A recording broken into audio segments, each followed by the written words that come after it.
ये कहानी किसी फिल्म या उपन्यास की कल्पना नहीं है। ये कहानी तैयार की गई है चार अलग अलग लोगों की डायरी, कुछ ऑडियो रिकॉर्डिंग और एक पुलिस फाइल से। चार में से तीन लोग अब जीवित नहीं हैं और चौथा, वह अब बोल नहीं पाता। साल था 2018। झारखंड और पश्चिम बंगाल की सीमा पर बसा एक छोटा सा कस्बा, चांदपुर। मेरा नाम अयन है। एक प्राइवेट कंपनी में मुझे नाइट शिफ्ट सिक्योरिटी सुपरवाइजर की नौकरी मिली थी। कंपनी ने रहने के लिए जो घर दिया, वह शहर से थोड़ा बाहर था। स्थानीय लोग उस घर को एक ही नाम से जानते थे, घड़ी वाला घर। क्यों? क्योंकि उस घर में रखी हर घड़ी रात 2:17 पर अपने आप रुक जाती थी। मैंने इसे अफवाह समझा। मैं हंस दिया। पहले 7 दिन बिल्कुल सामान्य थे। न कोई आवाज, न कोई सपना, न कोई डर। लेकिन 8वीं रात ड्यूटी से लौटकर जब मैं घर पहुंचा, तो देखा मेरे कमरे का दरवाजा अंदर से बंद था। मैं अकेला रहता था। किसी तरह दरवाजा खोला। कमरे के बीचों बीच रखी कुर्सी उलटी पड़ी थी और दीवार पर चौक से लिखा था, आज नहीं, कल। मैंने खुद को समझाया, शायद किसी ने मजाक किया होगा।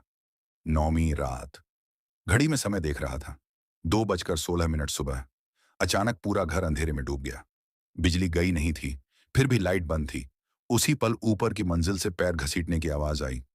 धीमी, भारी, जैसे कोई नंगे पांव चल रहा हो। मैं सीढ़ियां चढ़ा।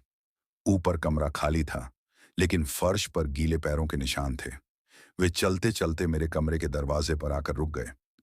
अगले दिन अलमारी की सफाई करते समय एक पुराना बैग मिला। उसके अंदर एक डायरी थी।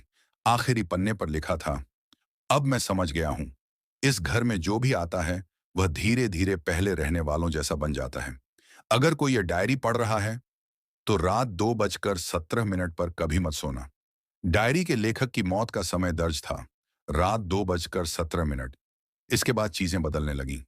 मैं सोने जाता तो कोई मेरे कान के पास मेरा नाम फुसफुसाता। अयन। आवाज एक नहीं थी। ऐसा लगता था जैसे कई लोग एक साथ बोल रहे हों। एक रात मैंने डरते डरते पूछा, तुम लोग कौन हो? जवाब आया, हम इस घर का समय हैं। मैं थाने गया। वहां एक बूढ़े सब इंस्पेक्टर ने एक मोटी फाइल खोली। पिछले 22 सालों में 11 आत्महत्याएं, 4 हार्ट अटैक, 2 लोग लापता, सबकी मौत का समय रात 2:17। पोस्टमार्टम में किसी के शरीर पर चोट नहीं थी, लेकिन सभी के चेहरे पर एक अजीब सी मुस्कान थी। मैंने घर छोड़ने का फैसला किया, लेकिन आखिरी हफ्ते आईने में मेरा प्रतिबिंब मेरे बाद हिलता था। फोन पर मेरी ही आवाज में कॉल आती थी और नींद में कोई मेरे सीने पर बैठ जाता था। आखिरी रात घड़ी देखी, 2:16 सुबह। तभी दीवार पर लगी घड़ी ने खुद ब खुद बोलना शुरू किया, 1 मिनट बाकी है। पूरा घर बिल्कुल शांत हो गया। फिर एक साथ सभी दरवाजे खुल गए। दीवारों पर नाम उभरने लगे, एक के बाद एक। आखिरी नाम मेरा।